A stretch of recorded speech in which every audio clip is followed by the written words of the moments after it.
Você sabia que em Kiev, no dia 05 de março de 2019, um trem regional saiu da estação e durante 10 min viajou em silêncio absoluto? Sem janelas e nenhum passageiro consegue explicar o que houve naquele intervalo, registros oficiais classificaram o episódio como anomalia técnica. Mas cópias de relatórios internos e depoimentos recolhidos por um pequeno grupo de jornalistas revelam detalhes que as autoridades preferiram enterrar. A linha onde ocorreu o episódio era uma velha linha secundária, usada para passageiros e cargas leves, contornando pântanos e bosques ao sul da cidade. O trem, número 423 na antiga numeração interna, tinha vagões metálicos, assentos forrados em vinil gasto e corredores estreitos que ressoavam a cada freada. Entre os passageiros havia uma professora chamada Ana, 32 anos. Voltando para casa depois de uma reunião, um técnico de manutenção chamado Petro, 55, enviado para checar um barulho no motor, e um universitário chamado Ior, 29 anos, com uma mochila larga e fones de ouvido. De acordo com relatos dos moradores e com as anotações do diário do fiscal da linha, o trem partira com 23 pessoas a bordo, além da tripulação, o maquinista, o fiscal e 2 auxiliares. No início da viagem, o ar dentro dos vagões estava frio, com um cheiro de óleo e metal aquecido queimada, e os vidros, quando havia vidros, tremeluzindo com a luz cinzenta de uma tarde nublada. Tudo parecia rotineiro. Os passageiros folheavam jornais amassados, crianças brincavam com chaves e bilhetes, e o maquinista, cujo nome era Mikhail, 48 anos, conversava em voz baixa com o fiscal sobre horários e partidas. Ninguém comentou a presença de 2 portas metálicas, aparentemente seladas, que foram fechadas na última parada. Eram painéis escuros, foscos, sem nenhum reflexo. Pesou no ar uma sensação de leve desconforto, como se as superfícies tivessem uma textura diferente. Um frio seco que trazia pequenos arrepios nas mãos de quem as encostava. Segundo registros e depoimentos posteriores, os passageiros notaram primeiro algo pequeno. A luz do painel de leitura de Ana piscou e apagou, o relógio digital do corredor travou nos minutos do embarque, e o rádio do maquinista começou a chiar com estática intermitente. Todos descartaram como problemas elétricos. Petro, com a experiência de quem trabalhara décadas em trilhos, murmurou que acontecia. Fios envelhecidos, picos de tensão.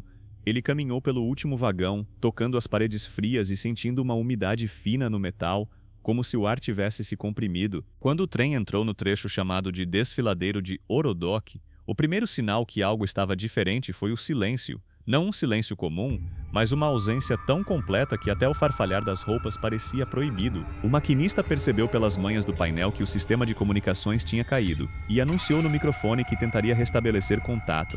Sua voz saiu baixa, quebrada, e depois sumiu. Passaram-se segundos que se estenderam como minutos. Ior riu nervoso, tirou os fones e comentou em voz baixa: "Deve ser um problema na linha."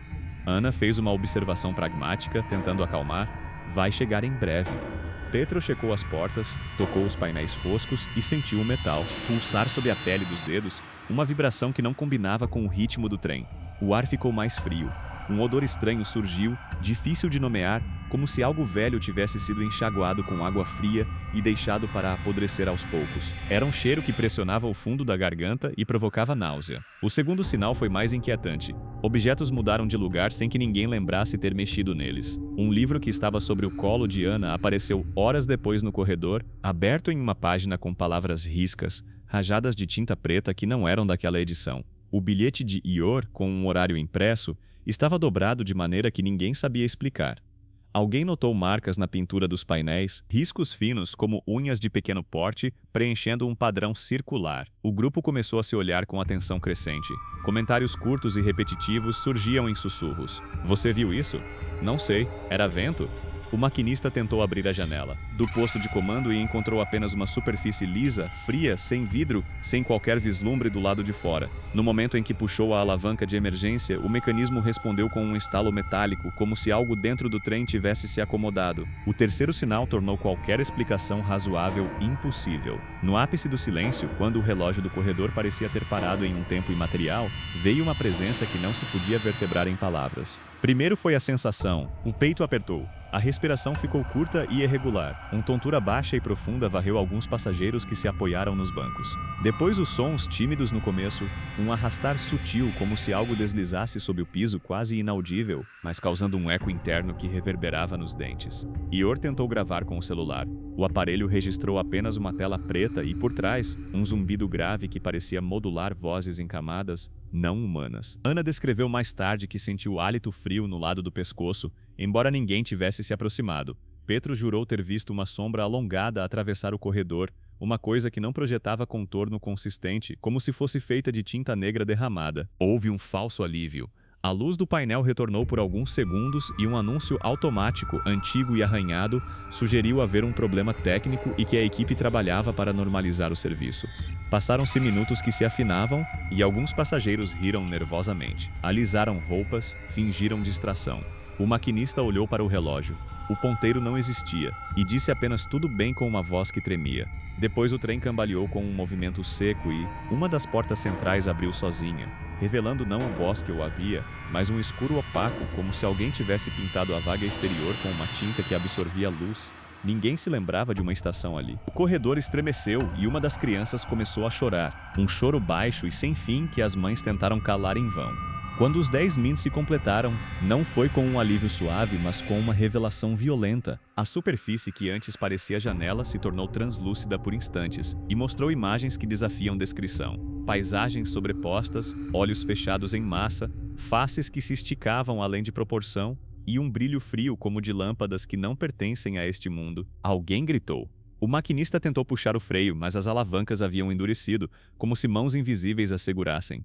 Ana viu uma mão, não humana no sentido de textura, encostada no lado de fora do que deveria ter sido uma janela. A pele daquela mão era uma pele de porcelana rachada e os dedos eram longos, como gravetos fincados no ar.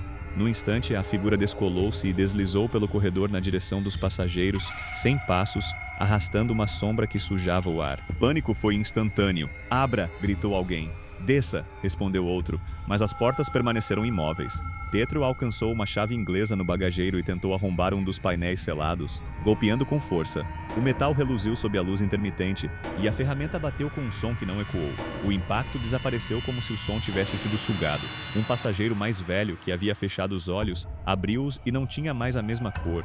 Sua pele estava pálida, quase translúcida, e quando falou sua voz veio de um lugar muito distante, repetindo frases sem sentido. Alguém gritou o nome do filho. Otto, o fiscal, puxou de dentro do bolso uma fotografia amassada. Era uma imagem da família dele na estação, e sobre a face da esposa havia riscos finos, como aqueles na pintura do vagão. De repente, onde havia uma mão, havia apenas uma mancha úmida no metal, e uma criança desapareceu sem que ninguém tivesse visto o movimento. O auge do horror foi uma imagem que alguns juraram ter visto em fragmentos, que mais tarde seria descrita em notas e gravações parcialmente corrompidas. A figura ao fim do corredor cresceu como uma sombra que aprendia a forma humana. Não tinha olhos, mas havia sulcos onde deveriam ficar. Não respirava, mas o ar ao redor dela parecia ondular e dobrar. Os cabelos, se eram cabelos, caíam em fios que se moviam ao contrário do vento. Quando tocou o assento onde Ana estava, ela sentiu um frio que atravessou tudo como uma lâmina feita de dias e galpões escuridões, e imediatamente perdeu a noção do tempo. O relógio do corredor, quando voltou a funcionar, marcava um atraso de 10 min a mais do que parecia lógico. Em seguida, tudo cessou. O silêncio voltou, mas diferente. Havia um peso no ar, como se algo tivesse sido retirado do interior do trem. Na manhã seguinte, quando o trem entrou na estação seguinte, as portas foram abertas por equipes de resgate que encontraram passageiros exaustos, alguns com náuseas persistentes, outros com hematomas curtos e inexplicáveis na pele. Uma criança estava ausente. O maquinista foi levado para exame. Registrou-se que suas pupilas estavam dilatadas em níveis anormais e que ele repetia números desconexos em voz baixa. O relatório oficial falava em episódio psicológico coletivo ou interferência eletromagnética. Familiares afirmaram que os rostos das pessoas haviam mudado de sutileza, como se certas memórias tivessem sido apagadas. Câmeras de vigilância recuperadas mostraram trechos corrompidos, um quadro negro onde deveria haver luz e no áudio apenas um zumbido baixo, interrompido por um suspiro que muitos descreveram como não humano. 3 dias depois, um envelope foi deixado na redação de um jornal local.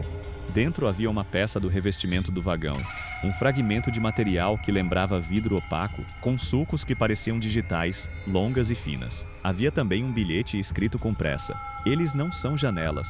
sem assinatura. Investigadores independentes conseguiram digitalizar o fragmento e descobriram que sua superfície absorvia luz em diferentes comprimentos de onda, deixando o núcleo preto como se tivesse engolido informação. Análises sensoriais de moradores vizinhos relataram que, por semanas, um som de baixa frequência era ouvido nas noites, um som que vibrava os pratos e deixava copos cheios com pequenas estalagmites de condensação. Testemunhos contraditórios surgiram. Alguns juravam que o trem nunca passou por ali, outros que um trem semelhante rodara por décadas e sempre deixara perguntas no ar.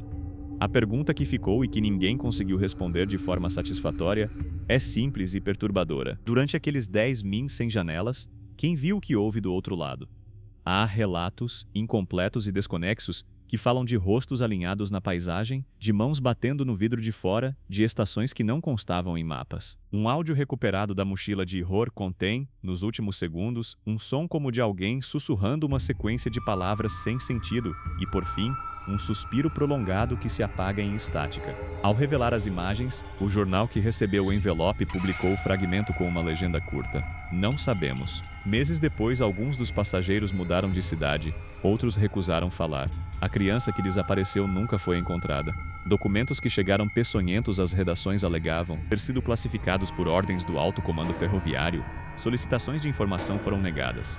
Às vezes, quando se passa por trechos remotos naquela região, moradores afirmam ouvir o som abafado de um trem que parece carregar algo que não é só carga. E o fragmento de material, guardado em um envelope sem selo, continua a absorver a luz da sala onde repousa, escurecendo aos poucos, como se engolisse o tempo. Fechando as anotações e as transcrições, resta uma advertência simples e arrepiante: se algum dia, em uma viagem qualquer, um trem se calar por 10 min e a superfície das janelas se tornar apenas escuridão, não olhe para fora. Se estiver em um trem ucraniano e sentir o ar ficar mais frio, não olhe. Você pode não gostar do que vai ver,